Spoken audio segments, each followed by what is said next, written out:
ایک دوسری روایت کے مطابق رسول اللہ صلی اللہ علیہ وسلم جب زخمی ہوئے تو آپ نے مخالفین کے کچھ سرداروں کے نام لے کر ان کے خلاف ہلاکت کی دعا کی، مثلاً صفوان بن امیہ اور سہیل بن عمرو اور حارث بن حشام، مگر شدید سرکشی کے باوجود اللہ نے اس کی تائید نہیں کی اور رسول اللہ صلی اللہ علیہ وسلم کو واپس بد دعا کرنے سے منع فرما دیا۔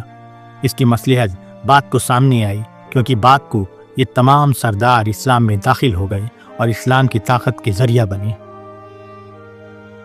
جب رسول اللہ صلی اللہ علیہ وسلم کو اللہ کی طرف سے یہ تنبیہ کی گئی تو آپ نے فوراً اپنا انداز بدل دیا۔ اب آپ ان کی ہلاکت کے بجائے ان کی ہدایت کی دعا کرنے لگے۔ اب آپ کی زبان پر ان کی بابت یہ الفاظ تھے: اے رب، میری قوم کو بخش دے کیونکہ وہ جانتے نہیں ہیں۔ انشاءاللہ اس کے آگے کی سیرت رسول کے احوال 14ویں قسط میں۔